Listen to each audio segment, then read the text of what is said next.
Well, we were expecting either Half-Life 3 to come out this year or a new 2 album. Which were we gonna get? Probably the latter. But yeah, it didn't even take 10,000 days. Only took 4,868. Hey everyone, Richard Metal Fan here, bringing you guys a brand new 2019 album review. And this is a day that a lot of people never thought it would ever happen, but here it is today. We're going to be looking into the new album from Tool entitled Fear Inoculum, which came out today. Wow. Now, everybody should probably know of Tool or have at least heard of them. Progressive rock, metal, whatever you want to classify them as, hailing all the way from Los Angeles, California. These guys have been around since the early 90s. And I've actually do like some Tool, like I've pretty much reviewed all of Tool's albums, and like I reviewed all of them from Undertow, Anima, Lateralis, 10,000 Days, and here we are with their first album since 10,000 Days since 2006, Fear Inoculum.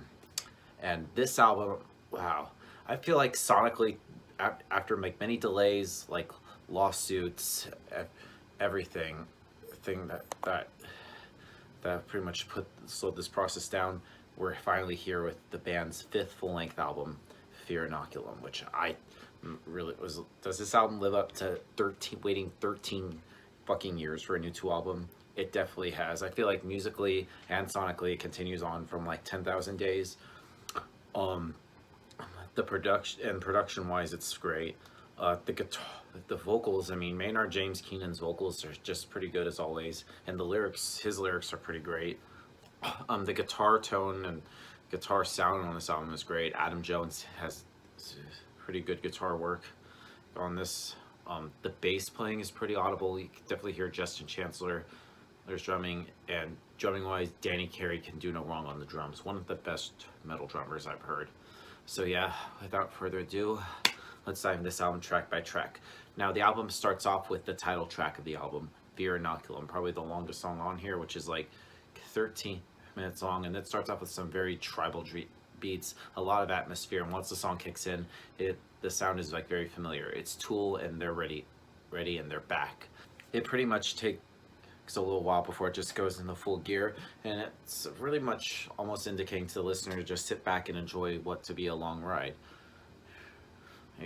Yeah, then we go into the second song on the album, which is called Numia. I can't really pronounce it, and this is where I really started noticing that Danny Carey is front and center with the drums. This track almost introduces, like, also really, can't even speak today. It also introduces some keyboards like midway through, and this adds a very interesting layer to the song. And Adam Jones's guitar work kicks in late with an amazing solo, and the main lyric of this track is "We are one breath, one word, one spark," and I absolutely love this song, one of my favorites.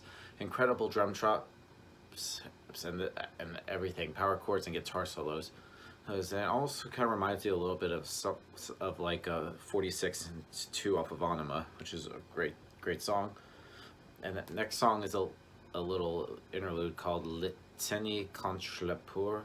I can't even pronounce it. This is actually, we're going to be talking about the digital version, like the whole everything, instead of like the standard physical version, which I don't know why they would have it just a digital version with bonus songs, or just make it as part of the main album, but that's just my little gripe. Anyway, moving on to the next track, being Invincible, which is actually, I believe, was actually like premiered live a few times. It was rumored, and they played it live before this album was announced and came out.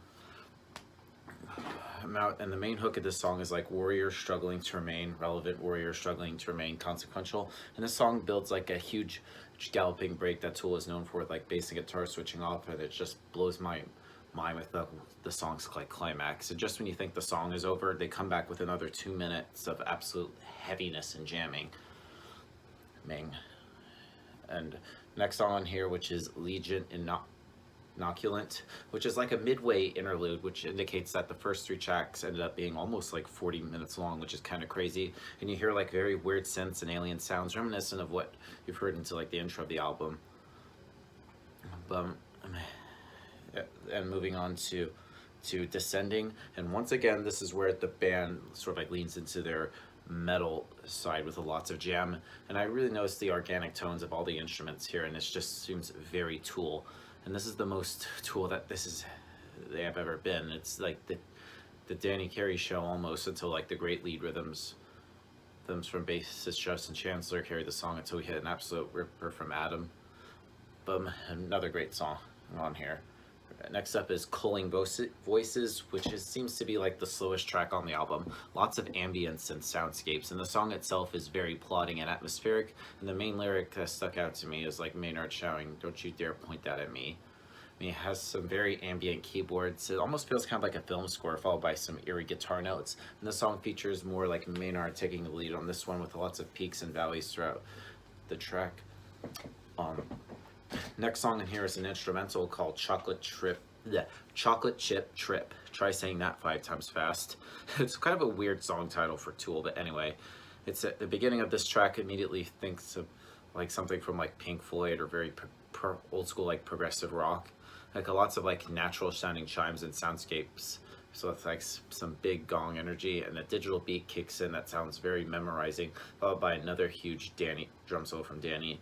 And the song ends with some really fun tribal drums.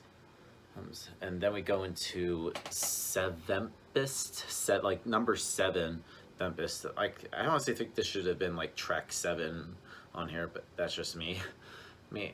And this I feel like is clearly a single on the album, as is like the first 3 minutes are like the most old school Tool sounding of all songs, and the first few minutes are a great sample platter of everything we love about Tool. Just soloing, bass riffage, and staccato vocal patterns from Maynard. And then just as you're settling in, it really lifts into like another hot, great jam session, and later the song completely transitions into like a slower pace, as all great Tool songs do, until it builds and builds to like almost like a Meshuggah like breakdown. And then Adam comes back with another incredible solo in the middle of the breakdown, and the song climax is huge and then settles in for like a post-hurricane rain shower riffage. And it builds and builds to a great duel between the rhythm section and the guitar, until the song ends. Another long song. And then the album closes with the final song on here being Mocking Beat, which almost seems like a troll. A lot of ambience and animal noises with subtle beat in the background until we are done. And it just leaves us with like jungle sounds. But yeah, overall, Fear Inoculum, wow. I was not expecting this. Like waiting for 13 years for a new Tool album. Yep, I think this is worth the wait. So if I were to give this album a score, I'm gonna give this probably a solid 9 out of 10. Yeah, this is worth the wait. So that's my review of the new Tool album, guys. Let me know in the comments what you guys think about it, and I'll see you all in the next video. And as always, keep it metal.